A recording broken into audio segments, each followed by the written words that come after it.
অনেকদিন ধরেই বাইরে ঘুরতে যাওয়ার প্ল্যান করছিলাম, কিন্তু কোনো না কোনো কারণে আসলে হচ্ছিল না। অ্যান্ড সেদিন পায়েলও বলছিল যে আপু চলো আমরা কোথাও একটু ঘুরতে যাই। আর আমাদের বাসার বেশ কাছেই নাকি একটা নতুন রেস্টুরেন্ট ওপেন হয়েছে, সো আমরা ভাবলাম যে ওখানে গিয়ে একটু খাওয়া দাওয়া করবো, দেন ওই জায়গা থেকে কোথাও একটা যাবো ঘুরতে। তো এই তো যেই ভাবা সেই কাজ, আমি শান্তা অ্যান্ড পায়েল রেডি হয়ে বাসা থেকে বের হয়ে গেলাম।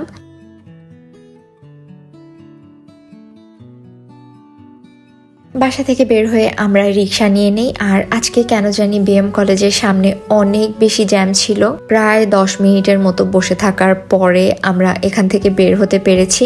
আর যে রেস্টুরেন্টে আমরা যাচ্ছি এটা আমাদের বাসা থেকে খুব বেশি দূরে না, একদমই কাছে, রিক্সায় 5 মিনিটের মতো লাগে।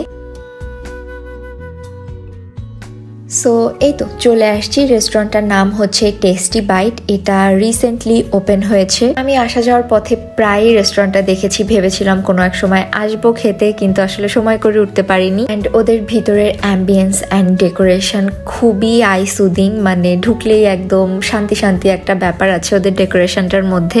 বিশেষ করে এই কর্নারটা আমার কাছে অনেক ভালো লেগেছে। অ্যান্ড পিছনের যে ফ্লাওয়ারের ডেকোরেশনটা ছিল এটা খুবই জোস ছিল। আমরা তিনজনে বেশ কিছুক্ষণ ছবি টবি তুলে দেন বসে পড়লাম আর খাবারও অর্ডার করে দিয়েছি।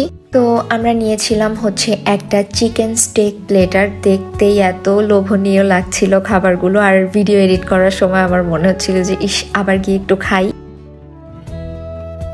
আমার পার্সোনালি মাশরুম অনেক পছন্দ, সো এই প্লেটারটায় যেহেতু মাশরুমের একটা আইটেম ছিল এর জন্য আমি সাথে সাথে অর্ডার করে দেই। তো এরপরে স্টেকটাকে সসের মধ্যে ডিপ করে খাচ্ছিলাম, এটা খুবই মজা লাগছিল।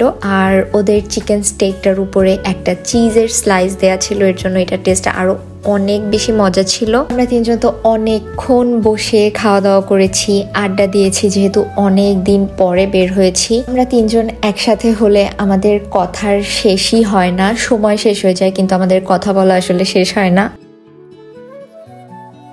তো যাই হোক, খাওয়া দাওয়া শেষ করে আমরা নিয়ে নিলাম একটা ফান্টা। এরপরে পিৎজাও অর্ডার করেছিলাম, কারণ ওদের এখানকার পিৎজার কথা আমি অনেক শুনেছি, এটা নাকি বেশ মজা, এর জন্য ভাবলাম যে একটা ট্রাই করে দেখি। আমি তো ডেজার্ট লাভার, এই জন্য খাওয়ার পরে একটু মিষ্টি আইটেম না খেলেই না, দ্যাটস ওয়াই নিয়ে নিয়েছিলাম লাস্সি। লাস্সিটাও বেশ ভালো লেগেছে খেতে। যারা বরিশালের মধ্যে আছো তারা কিন্তু অবশ্যই চাইলে টেস্টি বাইটে ভিজিট করতে পারো। সো যাই হোক, খাওয়া দাওয়া শেষ করে আমরা রিক্সা নিয়ে বেলস পার্কে চলে আসি। আর বেলস পার্কে এসে দেখি চারপাশে শুধু ঝিলমিলি বেলুন। পায়েল তো দেখে একদমই লোভ সামলাতে পারেনি, ও একটা কিনেই নিয়েছে।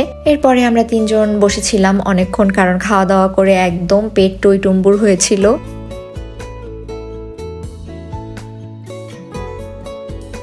এরপরে চলে আসলাম চা খেতে। এরকম শীতের সন্ধ্যায় 1 কাপ গরম চা আর আড্ডা দিতে দিতে চা খাওয়ার মজাই আলাদা। আর পায়েল তো অনেক খুশি, ঝিলমিলি বেলুন কিনে বারবার ও শুধু ক্যামেরার সামনে ধরছিল।